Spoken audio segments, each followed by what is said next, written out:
2024년 9월 14일 세 번째 주제는 SMR입니다. SMR은 제가 굉장히 자주 다뤘었는데요. 계속 기사들이 나오니까 한번 다시 짚고 넘어가 보겠습니다. 계속적으로 말씀드렸던 게 에너지는 부족하다.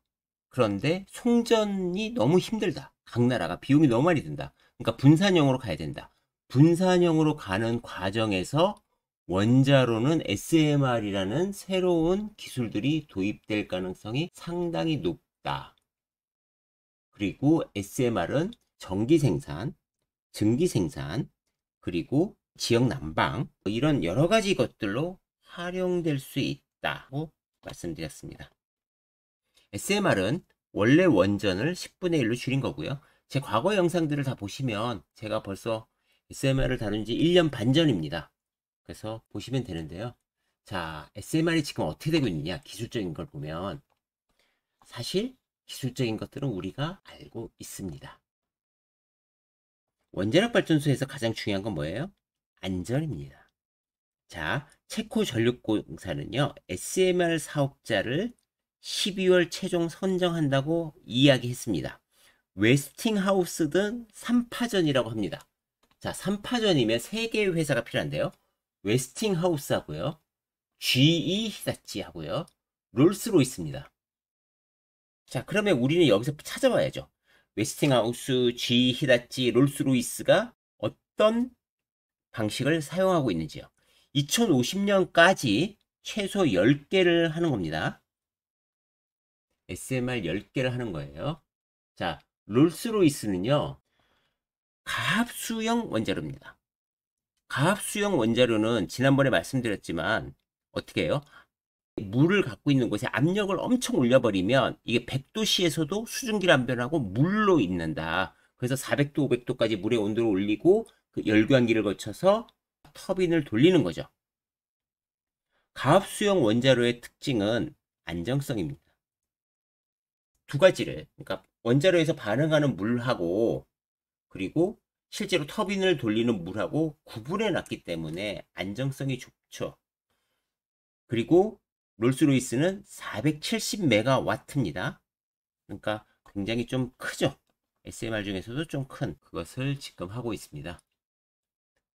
롤스로이스 홈페이지에 가면 되게 많은 내용들이 있어요. 보시면 터빈 150개 이상 커버리지 할 수 있는 SMR이고 이게 굉장히 작기 때문에 트럭, 기차, 바지선으로 운송할 수 있다. 즉 SMR은 공장에서 만들어서 현장에서 조립하기 때문에 원전처럼 10년씩 걸리지 않는다. 공장에서 대량 생산해서 하기 때문에 대량만 나오면 가격도 떨어진다라는 거고요. 자, 롤스로이스도 SMR을 지어놓은 건 아니잖아요. 검증을 받았습니다. 그러니까 3단계까지 받았고요. 4단계로 넘어가는 단계입니다. 그래서 롤스로이스도 상당히 좀 앞서 있는 단계고요. SMR도 좀 열심히 하고 있다. 이렇게 보시면 되겠습니다.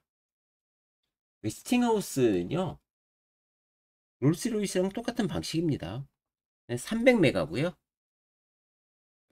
웨스팅하우스에 워낙 뭐 기술력이 옛날에 있는 회사니까요. PWR입니다. 가압수고요. PWR로 사용하고 있고요. 그런데 GE 히다치는요, 비등경수로입니다. 그러니까 비등경수로는 제가 그때도 말씀드렸지만 원자로 안에서 직접 얘네들이 증기를 만들어서 돌려버려요. 그러니까 설치비는 싼데 문제가 생겼을 때 치명적이에요. 여태까지 터졌던 모든 원자로는 비등경수로였습니다. 가압경수로는 안정성은 높은데 이렇게 시스템을 복잡하게 만들어야 되기 때문에 단가가 세요. 하지만 여태까지는 왜 가압경수로를 많이 했냐? 안전하기 때문입니다. 원전은 안전한 게 상당히 중요하다. 이 말씀을 드리는 이유가 지금 체코에서 했던 방식은요, 3세대입니다. 3세대는 물을 사용하는 거예요. 그러니까 가압 경수로든 비등형 경수로든 이것은 지금 현실에서 검증이 된 방식입니다. 4세대는 좋을 것 같은데 아직 검증이 덜 끝났습니다. SMR 할 때 다 설명드렸던 소듐 냉각제, 납 냉각제, 용융염 냉각제, 헬륨 냉각제 이렇게 많이 있고요. 경제성과 해결 과제들 다 이렇게 있죠. 그러니까 소듐이나 용융염은 이게 부식 같은 거 되게 중요해서 거기에 관련된 거 잘 해야 될 것이고, 납은 납도 이렇게 고온으로 돌고 막 이러니까 거기에 부식 문제 생기는 거 이거 해결해야 된다 이런 거죠. 그리고 헬륨도 장기간 헬륨이 그 수소 헬륨 이렇게 입자가 작잖아요. 그러니까 헬륨이 고온의 원재료 안에서 잘 갇혀 있을 수 있는지 검증해야 된다. 자, 아직 완벽한 기술은 아닌 것으로 생각이 되니까 빨리 해야 되는 사람들은 어떻게 해요? 3세대 SMR을 넣어야 되고 4세대 기술을 만들면 이제 첨단으로 가겠죠. 하지만 쉽게 생각하면 3세대가 먼저 좀 지어질 확률이 높죠. 자, 제가 원전이 텍소노미라고 말씀을 드렸어요. 유럽에서 텍소노미로 됐는데 텍소노미에 몇 가지 조건이 있다. 그 조건을 다시 한번 보자고요. 이 조건들을 보면 투자 아이디어가 떠오릅니다. 자, 첫 번째 조건은 고준위 방사성 폐기물 관련해서 방안을 만들어야 돼요. 이게 2050년까지 만들어야 되는 거죠. 그러니까 폐기물 시설을 만드는 게 아니라 어떻게 구체적으로 우리가 이걸 어떻게 처리하겠다. 근데 폐기물 처리장은 그때 황화가 몇백 미터 이하에서 절대 안전한 지역, 수십만 년을 보관할 수 있게 안전한 지역을 만들어야 되고요. 지금 그것을 만든 나라는 핀란드와 스웨덴입니다. 그래서 이것을 만들어야 되니까 고준위 방사성 폐기물에 관련된 완벽한 처리 방안을 만들어야 돼요. 우리나라 같은 경우에는 아직 안 만들었으니까 25년 안에 만들어야 됩니다. 두 번째는요. 2045년까지 건설을 시작해야 되는 조건이 있습니다. 원전을 빨리 지어야 되는 필요성이 여기 있는 거죠. 그리고 유럽연합의 환경적 영향평가 지침을 준수해야 된다. 생태계를 보호하고 그리고 원전의 비확산 핵 조치에 원칙을 준수해야 된다. 그리고 연료 조달, 사용, 폐기 과정에서 안전성을 보장해야 된다고 되어 있습니다. 아, 그렇구나. 그러면 우리가 알 수 있는 게 있죠. 원전은 2045년 이전까지 확 지어질 확률이 있는데 아직은 이제 시작하는 단계입니다. 그러니까 차분하게 보면서 비중을 늘려갈 기회는 충분히 많다.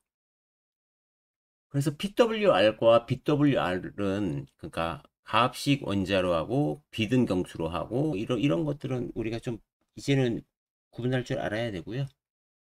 다시 한 번 더 보시면 원전은 SMR과 비교해서 크기가 크고 그러다 보니까 설치 시간이 많이 걸리고 설치 장소가 제한되고 왜냐면 화강암 150, 200m 이상의 그 지진으로 안전한 곳에 지어야 되니까요. 근데 SMR은 상대적으로 그것보다 안전하니까 많이 쓰일 수 있는 거죠. 그리고 공장에서 갖고 와서 현장에서 조립하는 거니까 훨씬 더 빠르게 처리할 수 있는 거고요. 활용 범위는 발전, 온수, 수소, 저번에 핵 추진도 말씀드렸고요. 로켓도 말씀드렸고 지금 잠수함은 뭐 오래전부터 쓰고 있었던 거니까요. 그래서 계속 잘 사용되고 있습니다. 다시 한번 그 기술들을 보시면 가압식 경수로 우리가 많이 하고 있는 거고요. 그리고 헬륨 쓰는 거, 그리고 용융염 쓰는 거, 그리고 납 쓰는 거, 소듐 쓰는 거 자세하게 나와 있고 동작원도 나와 있습니다. 헬륨이 고온이에요. 그래서 헬륨은 고온을 어떻게 처리할 건지, 그리고 헬륨이 작은 입자를 갖고 있기 때문에 이게 원자로에서 어떻게 계속적으로 보존이 될 수 있는지 이런 것들 되게 중요한 문제고요. 용융염, 소듐 얘네들은 이제 부식성이 너무 강하기 때문에 대신에 굉장히 안전하죠. 그러니까 상온에 나왔을 때 우리가 그때도 공부했지만 바로 굳어버려서 중성자 반응을 막아버리죠. 그러니까 너무나 안전하게 처리할 수 있다. 그런 장점들도 충분히 있고요. 해결해야 될 과제들도 좀씩 갖고 있습니다.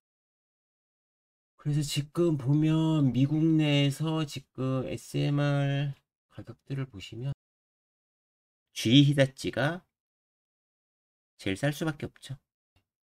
하지만 안정성은 조금 퀘션이 있는 거고요.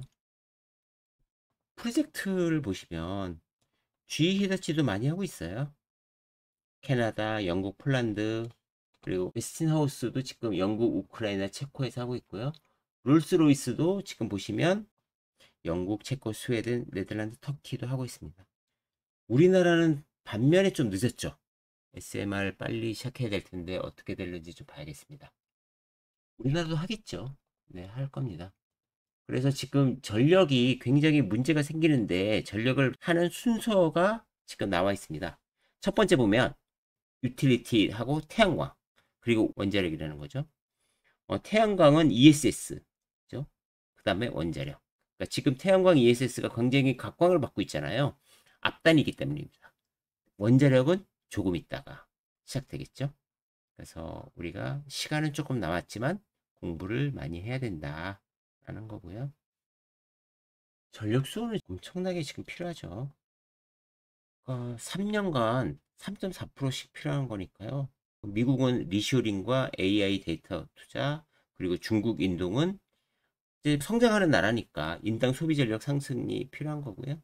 그래서 지금 전기가 굉장히 많이 필요하고 거기에 관련된 여러 가지 회사들이 지금 수혜를 받고 있는 지경이죠. 미국에서 지금 데이터 센터가 차지하는 비중은 대신증권 자료를 보시면 7%까지 올라가는 겁니다. 지금은 이제 한 2%좀 넘고요. 글로벌 원전 생산량을 보시면 짓는데 시간이 많이 걸리니까요. 원자력은 지금 변함이 없죠. 지어야 되니까요. 하지만 비중이 되게 낮았는데 나중에는 많이 올라갈 겁니다. 석탄은 궁극적으로는 줄어들겠죠. 가스는 늘어날 거고요. 신재생은 폭발적으로 늘고 있습니다. 왜? 빨리 지을 수 있잖아요. 원전은 지금 시작해도 10년씩 걸립니다. 시간은 많이 남았다. 하지만 원전의 시간은 올 확률이 굉장히 높다. 이렇게 보시면 됩니다. 두산 전시회 가서 찍은 차인데, 네, SMR 얘기가 있죠. 그래서 냉각제 이런 걸 그냥 보시면 되고요. 결국은 우리나라 한국 SMR이 빨리 확정이 되고 그것을 기반으로 수주를 해야 되는 시기가 올 겁니다. 그렇게 오래 걸리진 않을 것 같고요. 그래서 그 전에는 대형 원전을 통해서 우리가 수주를 하고 아마 매출이 일어날 확률이 높습니다. 세 번째 강의 여기서 마치겠습니다.